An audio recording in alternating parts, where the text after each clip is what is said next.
Hello, everyone. Welcome to the Alaska Virtual College Fair. Thank you so much for joining us today. My name is Josh, and I'll be facilitating a panel of college representatives. You'll be hearing from 6 universities and colleges today, each sharing information about their respective institutions. Just a couple of announcements before we get started. You can use the Q&A button on your screen at any time. Just type questions and you can address them to any of our presenters. Your camera and microphone are off, so the panelists can't see or hear you. So really the only way to interact with us is through the Q&A function. And I really encourage you to use that. As I said, you can address questions to any one of the presenters, or if you have general questions about college admission, application process, really anything related to admission is fair game. Use the Q&A. We'd love to hear from you. This is just one of many different sessions that are happening as part of this College Fair series. So be sure to sign up for some additional sessions. You can do that at the same place where you registered for this one. And this presentation will be recorded, as are all the others. So if you're missing another university to be with us right now, you can always come back and visit that presentation too. They should be available online within a week. So with no further ado, we'll get started with our first university. We're about to hear from Drexel University. We have Evelyn. All right.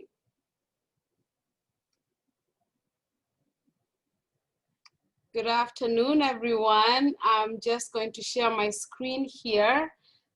Thank you so much for joining us today, and I have about 6 minutes where I will tell you a little bit about our university. Drexel University is a comprehensive research university located in Philadelphia, Pennsylvania. Philadelphia is the 6th largest city in the United States and is truly a college town. We have over 250,000 college students in this city.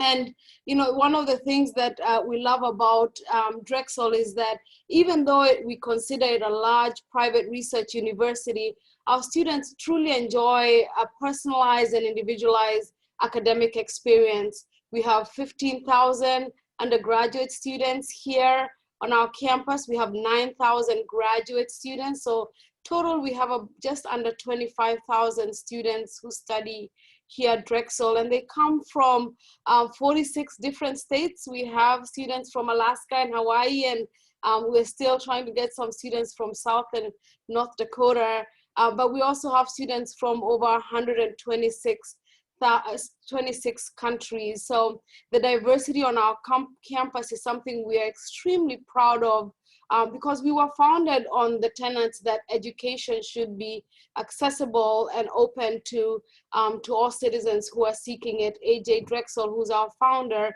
really sought out for us to be an institution that was open to people of different creeds and genders and religions, etc. And we hold true to that tenet. We offer over 80 majors, undergraduate majors here at Drexel, and just about 100 different minors. So the diversity we enjoy in our student body is also a diversity we enjoy with our academic offerings. And you know, the one thing that I want you to remember as you're thinking about a Drexel experience is that we are pioneers in what we call experiential learning. A Drexel education is really offers students an academic and personal experience that is truly accelerated and transformational. And that is really because of our unique academic curriculum. Many of you may or may not have heard of cooperative education. This is at the core of who we are as an institution. Our students who are coming to Drexel are going to be learning in the classroom and really taking that knowledge and applying it into industry, into the field, while they're still undergraduate students. And so your academic experience here at Drexel will be split between full-time study in the classroom and full-time experience in the workplace. That's what we call cooperative education.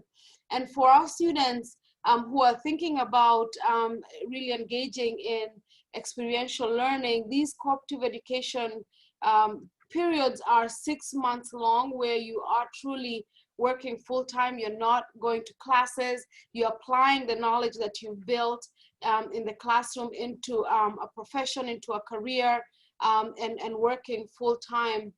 And then you come back into the classroom and with renewed knowledge from industry are able to apply some of that knowledge to the in-classroom experience. Our students are really ready to hit the ground running on graduation day, because they have up until a year and a half of full-time work experience under their belt. When students are thinking about cooperative education, one of the things that we try to impart is that co-op is not just like another internship.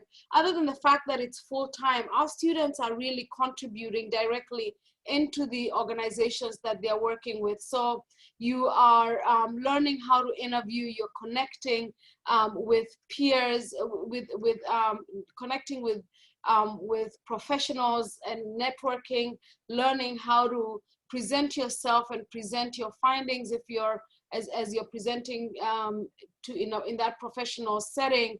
And so our students really have already, they're world tested is what we like to say. And so you're taking a lot of the knowledge from inside the classroom, from your research, and applying it into solving modern day problems in Philadelphia, in your hometown, and around around the world as well. So I'm sure one of the questions you're asking is really, how does this work? I'm a student, but I'm working. And our students choose between a 4-year curriculum or a 5-year curriculum. The 4-year curriculum gives you 2 opportunities. I mean, 1 opportunity for co-op, which is 2 terms.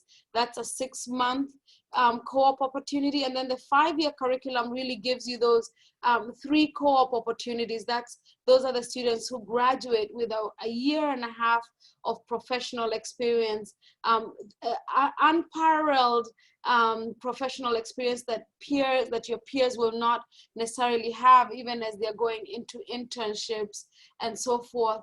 One of the things that I like to point out, regardless of whether you're in the 4-year or the 5-year curriculum, you will be your tuition is the same.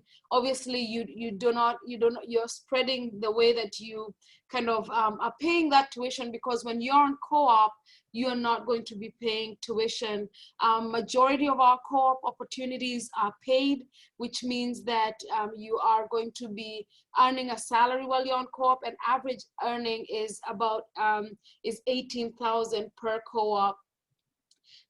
A lot of students think about Philadelphia as an urban as Drexel as an urban campus, and that's true. So you're really engaging with the city. But the one thing that I want to leave you with, we truly offer students a college experience. We have over 350 clubs on campus, and so you really will engage with a college campus. We're Division I athletics, so all of you athletes or sports lovers, you'll still be able to enjoy that collegiate feel.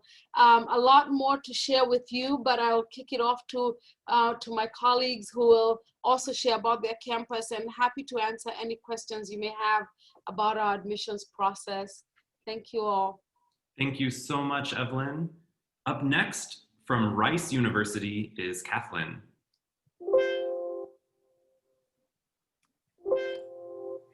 Everybody, thank y'all so much for joining me today. My name is Kathleen Anthony, and I am the admission counselor from Rice University who works with students from Alaska. And I'm really excited that I get to spend these next 6 minutes with you all.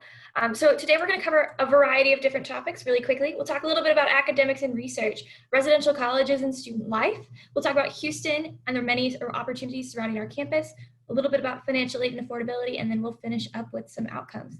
Again, thank y'all so much. Really excited to share Rice with y'all. Rice University is made up of 6 undergraduate schools of study: architecture, engineering, humanities, music, natural sciences, and social sciences. And our students can have up to 3 majors between them. The 7th is our Jones School of Business, which is a graduate school that offers an undergraduate minor in business. In total, Rice University has 50 majors and 23 minors, and many of our students double major. It actually is possible to do so across schools of study and still graduate in 4 years. It actually does happen all the time.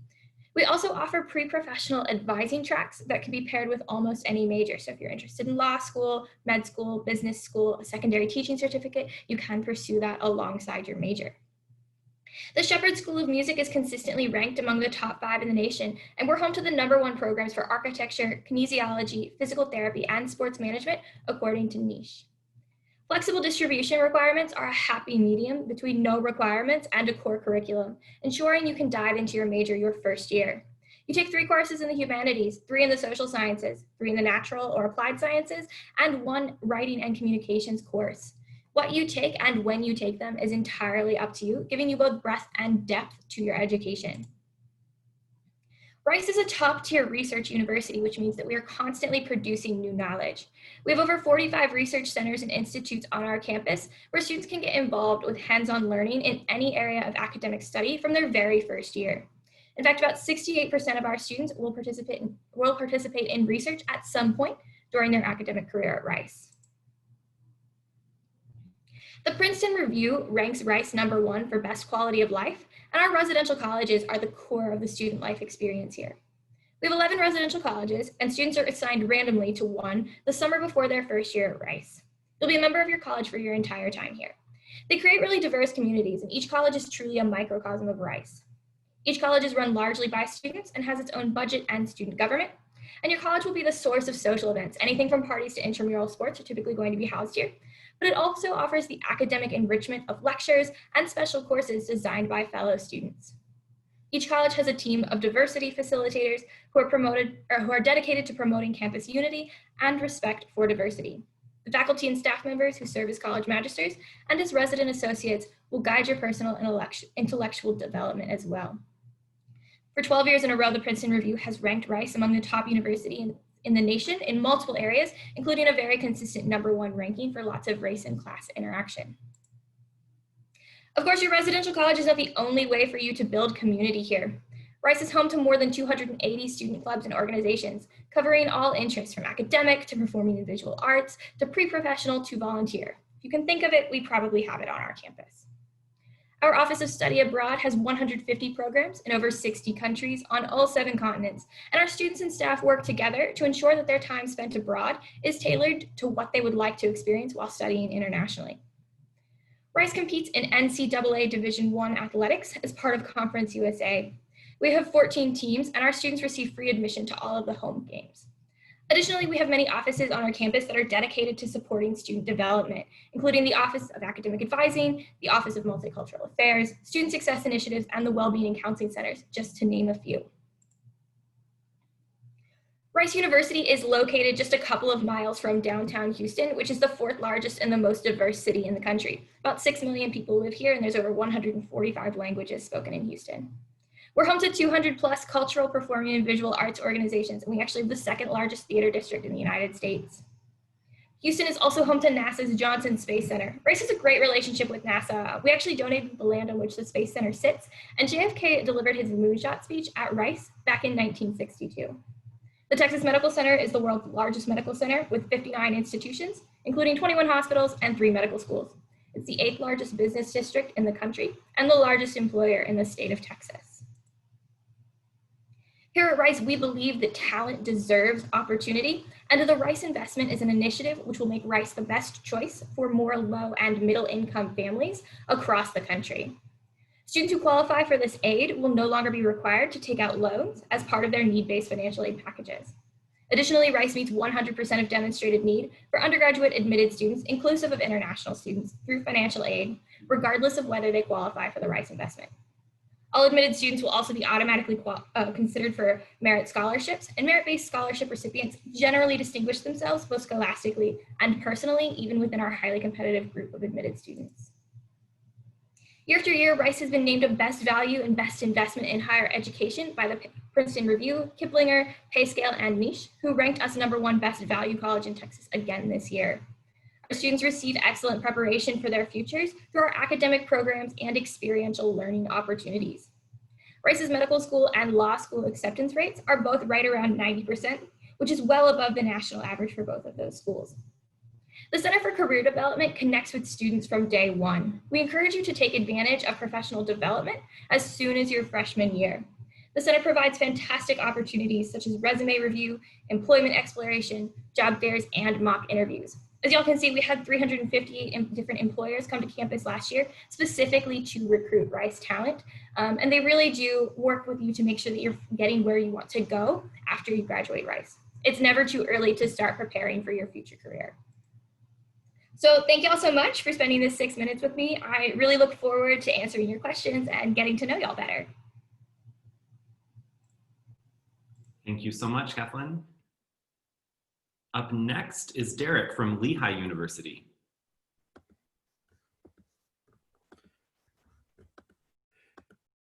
Great. Thanks, Josh. Again, so glad you all decided to join us today. My name is Derek Fox from Lehigh University. We are located in Bethlehem, Pennsylvania.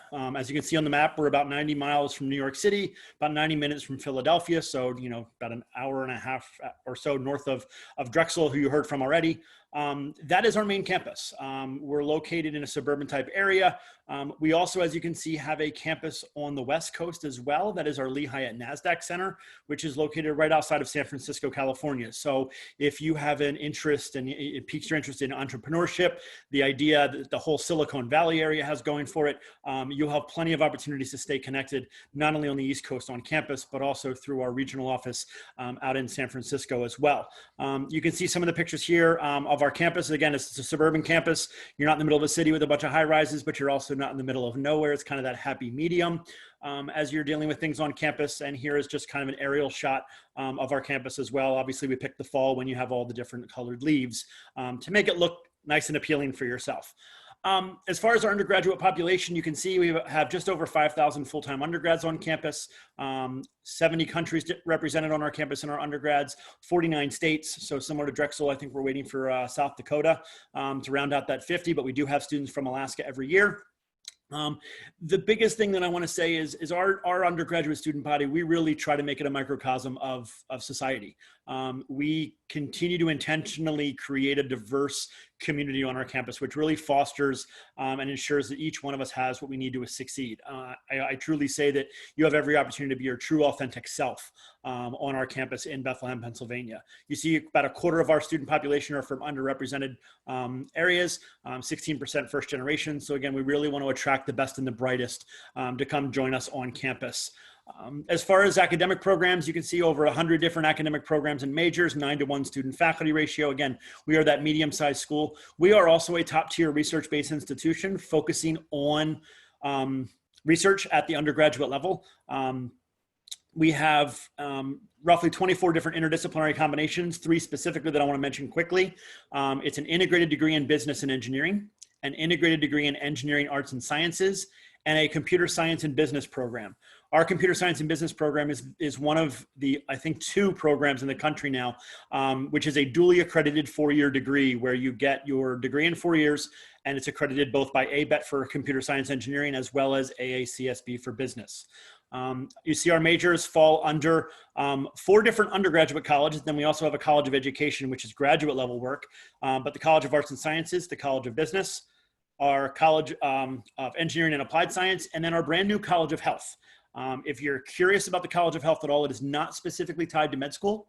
Really what it is our one major that we have right now, and we just introduced the first class this fall to this college, and it is a Bachelor's of Science in Population Health. We are one of 2 universities in the country to offer a degree at the bachelor's level in population health.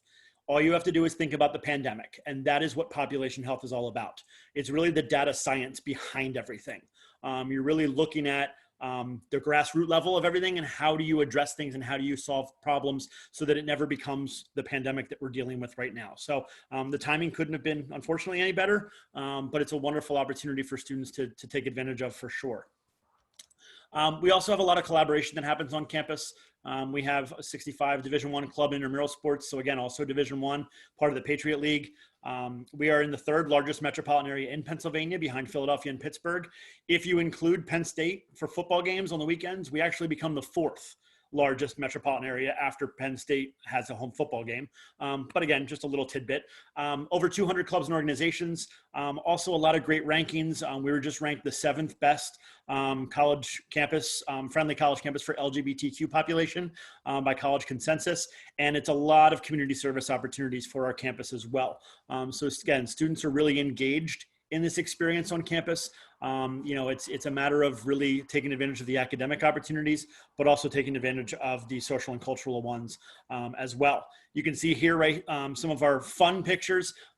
We are, I want to say, from a Division I standpoint, we are part of the most played football rivalry in North American college football. Lehigh University against Lafayette College, we have played over 150 times. So it's been played more times than Army, Navy, Harvard, Yale, Ohio State, Michigan, any of those big football rivalries you hear about. We have played more times than any of those. So we have a lot of great traditions and school spirit opportunities and experiences on campus throughout the entire year. As far as our outcomes, we do like to say that students at Lehigh can absolutely be benefiting from these wonderful professional development experiences. You see that 94% of our class of 2019 completed at least one professional development experience during their time at Lehigh. We had a 95% placement rate attending grad school or full-time employment. The nice thing about that is we have actually over the past 2 decades had a placement rate of averaging 96%.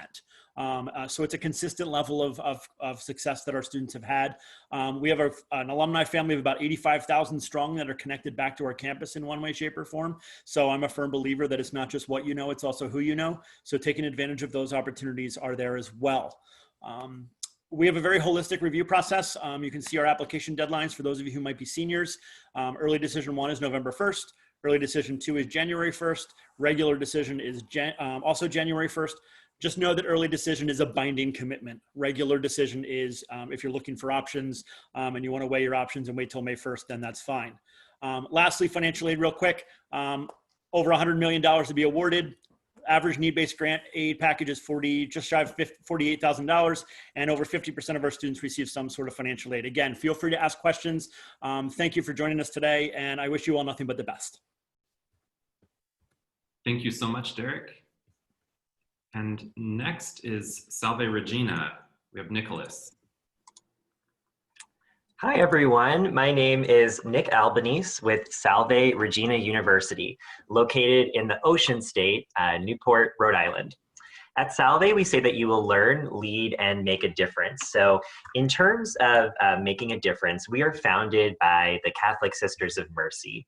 And it's the sisters that gave us our mission statement. And I love, in particular, the first line and the last line. I think the first line of our mission statement really speaks to our inclusivity as a campus. The very first line is, as a community that welcomes people of all beliefs. And then our last line is, we work for a world that is harmonious, just, and merciful. We do that in several ways, but one of the main things is asking our students to think about some of the critical concerns of the Sisters of Mercy: earth, immigration, nonviolence, racism, and women, and asking our students, what can you do to make a difference in the world around you? Many of our students may not have that confidence when they come in to know, how can I make an impact? But by the time they graduate, they really feel like they can make that change in the communities around them. Just like a lot of students maybe don't have that confidence coming in, they may not also know what they want to study. About a quarter to a third of our students come in undecided.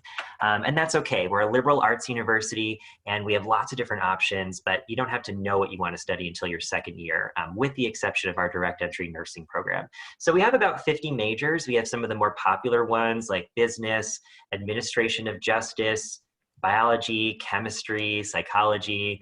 We have, of course, a very well-known nursing program. It's direct entry, meaning you start taking those nursing courses on day one. We guarantee the clinical, so you'll start taking your clinical rotations in sophomore through senior year, and you will finish on time in 4 years. We also have some unique majors. We have a Bachelor of Arts in Dance, and we also have a really cool program called Cultural and Historic Preservation. Students in Cultural and Historic Preservation study the built environment, and they learn how to protect historic objects, buildings, and even entire neighborhoods. They take courses in archaeology, in art restoration, historic planning and policy management. So it's a really unique interdisciplinary program. And it makes sense that Salve is such an excellent place to study history and how to apply it, because we're located in one of the best kept historic districts in the United States. We're in the Mansion District of Newport, Rhode Island. So our campus is a collection of 7 estates, mostly from the 1800s, that we have converted and turned into the residence halls and classrooms. So we have an 80-acre campus right on the ocean. And beyond being a beautiful place that's very historic and is a level 2 arboretum, we're completely connected to the community around us. You can't separate Salve from the town and the neighborhood.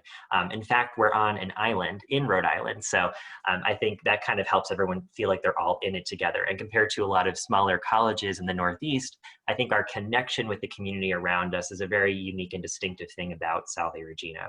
We have about 2,100 undergraduate students. 85% of our students are from out of state. We have students from 41 states and 21 nations, but we would love more students from Alaska. And so we will provide a fee waiver for our common application for Alaska students. Alaska students will automatically receive at least our minimum merit scholarship, but those range higher, and I'll mention that in a minute.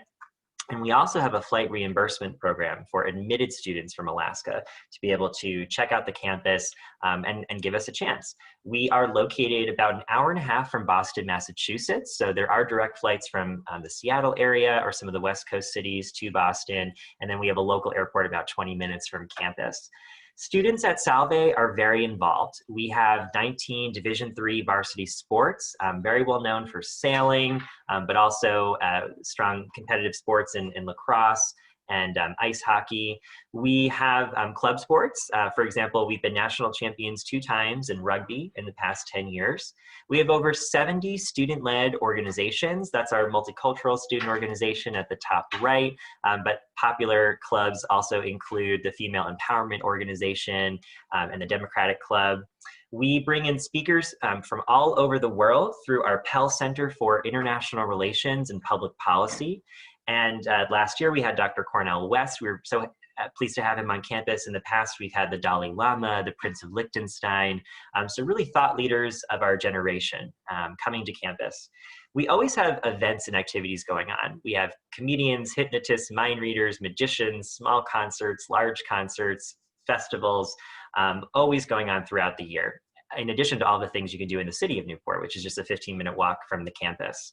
And community service is actually a really big activity or a popular activity at Salve. All of our students participate in community service. We give back tens of thousands of hours of service right in our backyard on the island with over 60 organizations in the town. In terms of admissions, most students at Salve have between a B+ and an A- GPA. So 25% of our students have above a 3.9, and they may be part of our direct entry nursing program or our academic honors program. And then 25% of our students have below a 3.2, and there may be more of that B student. And that's okay. We're able to take a chance sometimes on students that fall kind of below our averages or right around the bottom there. And if we admit you, we feel very confident that you're going to do well at Salve. And by and large, those students come to Salve Regina and they thrive. They really come into their own and they really become A students. And I think because we admit a wide range of students, our academic environment is very rigorous, but it's much more collaborative than competitive. Everyone doesn't need to be a 4.0 GPA, and they're much more concerned with enjoying the classroom and the experience. We're a member of the Common Application. Our next deadline is coming up on November 1, but also January 5 is a great deadline to apply by. We have some upcoming events at salve.edu/visit. And I encourage you to reach out if you have any questions. My email address is right there on the screen. But thank you so much for listening today, and I will yield my time to the next presenter. Thank you so much, Nick. And up next is Donnell from Virginia Tech. All right. Well, hello, everyone. How's everybody doing? My name is Donnell Wright. I'm an assistant director in the undergraduate office of admissions at Virginia Tech. I'm going to go through swiftly a quick little presentation about Virginia Tech. So please utilize the chat if you have any questions as we go through this. Virginia Tech was founded in 1872 as Virginia Agricultural and Mechanical College. And at that time in 1872, we were all male, all white, all Virginian, and all military. greatly enough now. We no longer look exactly that. We're no longer a military institution. We are still founded in the Blacksburg area, right in the New River Valley in the southwest corner of Virginia. So it's a great opportunity for those students who do have an interest in the outdoors and environmental area, who have an interest in being in that perspective. But like I said, when we were founded in 1872 as that military perspective, the idea of service continued with us in as we go on, and that pillarized the Virginia Tech experience, that Hokie spirit, the Hokie Nation. So the idea of Ut Prosum continues with us, an idea of service. Ut Prosum is our motto, for that I may serve. So service is very integral to the Virginia Tech students and the nation as a whole. So service matters of our core cadets. We do have our, we have our core cadets for those students who do have an interest in military perspective in those branches of the armed services, but as well for those students who do have idea of service throughout their Virginia Tech experience. But going through that, an idea of taking care of each other is that Hokie spirit and that Hokie Nation that students in the university will love, that students enjoy to create throughout their times here at Virginia Tech, and even more so virtually as we're dealing with COVID-19 and police brutality against Black and brown bodies. So when you're thinking of those kind of perspectives, the idea that this is home is something that Virginia Tech students and the school as a whole it fosters in the perspective of taking care of each other. Creating some of those different clubs and organizations that students can get a part of to find those niches and find those places at Virginia Tech to continue foster that relationship with each other. And that goes into the 900 clubs and organizations that we have on campus that students are creating into that perspective. And when we say 900 clubs and organizations, it is so many because we have over 30,000 students, 30,000 students here on campus, 30,000 undergraduate students, 6,000 graduate students on the 2,600 acre land. But we have more than just those two majors as well. That we're in 1872, we have over 110 majors and over 200 minors and concentrations within our 8 colleges. The College of Agriculture and Life Sciences, Architecture and Urban Studies, the College of Engineering, Liberal Arts and Human Sciences, Natural Resources and Environment, Pamplin College of Business, and our College of Science. We are a public land grant institution in the state of Virginia, so agriculture is something that we are definitely involved in for those students who do want to go into pre-vet or animal and poultry sciences or human nutrition, food and exercise. That'll be the college for you. Architecture and Urban Studies, we're in top 5 of architecture programs for those students who do want to go into that, and those design majors. We're in the top 25 of engineering programs as well, 16 different majors within the College of Engineering for those students to get involved in. Biomedical engineering, computer science, computer engineering, aerospace, mining and mineral, ocean engineering, all of those different opportunities as well. 55 different majors within our College of Liberal Arts and Human Sciences. National Resources and Environment, we're number 1 in the nation amongst national resources. And that goes to sustainable biomaterials, forestry, fishery, wildlife conservation, a lot of different great majors in that, even more so in matters of the Pamplin College of Business. We have marketing, management, real estate, hospitality, and tourism management, even one of our more popular majors, which is business information technology, which we just brought in a new track, which is cybersecurity. And also we do have our College of Science. College of Science houses some of our core sciences, nanoscience, neuroscience, microbiology, biochemistry, and so on and so forth, as well as our economics, mathematics, statistics, and psychology. But as well, if you have an interest in something of these particular majors, because the idea of this, and I want to bring this up now, is that major certainly matters at Virginia Tech. So when you're applying to Virginia Tech, you're applying to one specific major within those particular colleges. So if you're interested in architecture, but you're not sure which one you want to do, you can still do architecture, undecided. You can do agriculture, undecided, liberal arts, undecided, to expand your horizons in those particular colleges without directly applying to that specific major. But here's a quick little snapshot of what 2020 looked like for us in reference to Virginia Tech. Again, we're a pretty large institution, 30,000 undergraduate students, 6,000 graduate students on a 2,600 acre land. And even with that large school in a small town in Blacksburg, Virginia, we still have an idea. We still have a small student faculty ratio of 14:1. And that gives us a great opportunity for those students who have plenty of ample amount of opportunities for research. Around 70% of our students are doing some form of undergraduate research, and that's for every year. Ranked 48th in the nation amongst research universities in the U.S. So great opportunity for those students to get involved in that. But going over the matters of that holistic review and matters in the perspective of this, we go into the business of removing barriers. We want to make sure that students do have a opportunity and accessible to Virginia Tech. And we make sure we're moving those barriers, especially thinking of COVID-19 in this regard. So we're thinking of that and business of moving barriers. We're going to review your application in a very holistic manner, looking at it academically and personally. Ways to actually apply. That's going to be through Coalition and the Common App. Previously, we're strictly Coalition, and now we've opened up to the Common App as well. So we have plenty of opportunities for students to actually apply to us. It doesn't matter which one you apply to. We do have opportunities for you to apply to either one of those. In reference to that, these are going to be our deadlines. So we have 3 particular deadlines for those traditional students, but you also do these dates are for international and domestic students. So we have early decision, early action, and regular decision. Early decision is going to be our binding agreement that you have with us. You apply by November 1, and you'll be notified by mid-December. And then for early action is our non-binding agreement that you have with us. So you apply by December 1, you'll be notified by late February. So the good thing about that is you'll have an opportunity to actually by May 1 is to have an opportunity to come make Virginia Tech your house or home. And lastly, the perspective of why we want you to consider Virginia Tech is we want to make sure that you're well prepared for that next phase. 83% graduation rate, 82% of those students are well employed, pursuing their higher education and making around $60,000 a year. But if you have any questions, please follow us on Instagram, Facebook, and Twitter. And thank you for the opportunity. Thank you so much, Danelle. And last, but certainly not least, is Doug from Loyola University, New Orleans.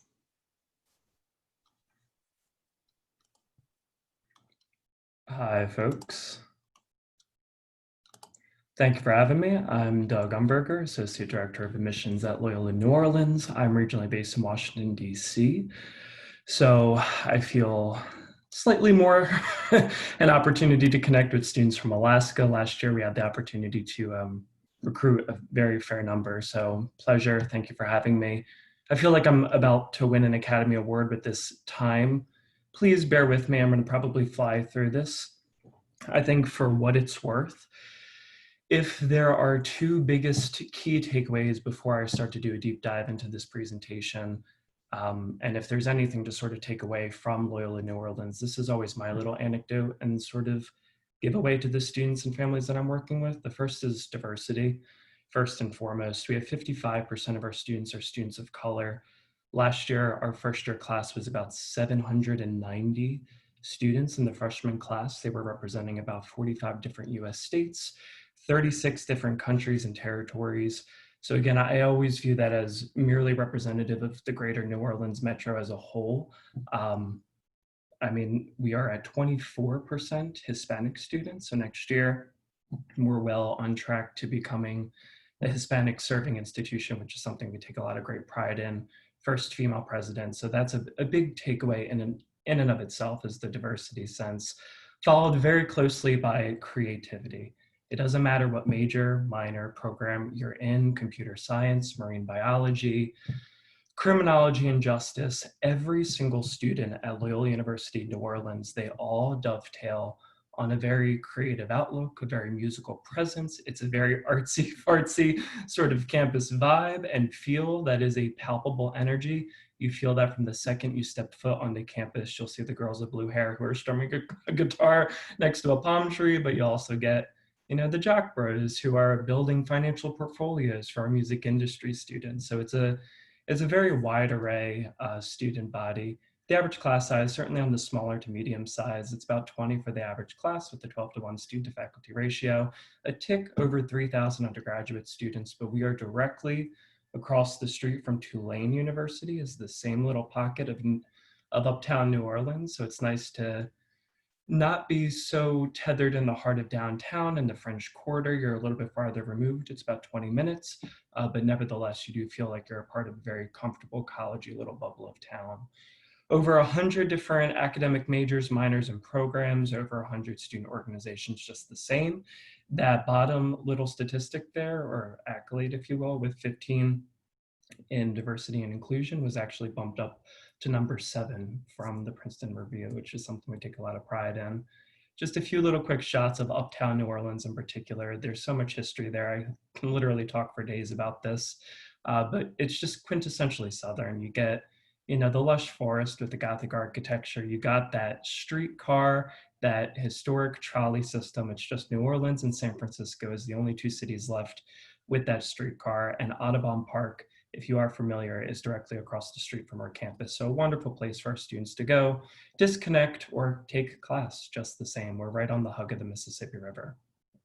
We are a Jesuit university. For those of you who are unfamiliar, we are one of 27 different Jesuit universities in the nation: Georgetown, Boston College, St. Joseph's. Again, across the board there are 4 different Loyola universities. That's something we get pretty regularly. They are all completely autonomous, separate colleges and different majors, minors, programs, different cultures, most importantly. The Jesuits are the world travelers of the Catholic Church. They're the researchers, they're the philosophers, the ones in class that are always going to badger you with the question, why?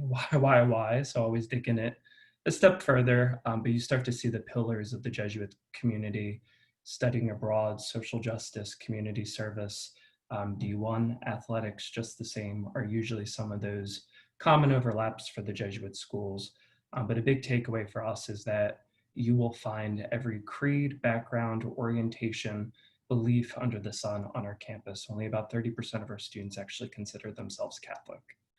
We have 3 different colleges within our university. Our first is our College of Arts and Sciences.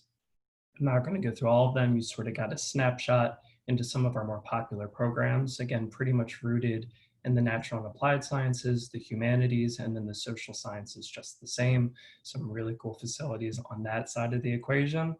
Like many other colleges, we have a College of Business. So ours is about 1/3 of our students in some capacity are business students.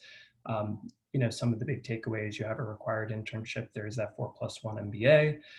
You have a 4-year business portfolio. You get an alumni mentor, and there's that awesome stock trading room. Again, AACSB accredited, about 15% of schools and universities. And then our flagship program, by and large, is our College of Music and Media. It's our bread and butter. Please, if you have any interest from jazz studies to urban and electronic music production to music therapy, we're the 3rd oldest music therapy program in the world. We have about 25 different programs within our College of Music and Media. We're a top 10 Billboard business music school. The accolades here go on for days. Obviously, it's New Orleans. It is in our blood. It is a part of our DNA in every way, shape, and form. So feel free to circle back if you have any questions in this capacity. We have a free application to apply. We are also test blind, which means there is no SAT or ACT required for admission. If you send them, we are going to redact them. We don't even take it into consideration. We simply ask for your high school transcript, just 1 letter of recommendation, your essay, personal statement, however you want to go about it, in addition to a resume. You can use the deadlines as a marker. Don't feel obligated to do so. We function on more of a rolling basis, but you are automatically considered for all of our scholarships. It actually, the minimum starts at $14,000, going up to $23,000 a year. It goes from full ride all the way down. Again, all of this is going to be coupled with your financial aid packet. Lots of very unique opportunities on that front.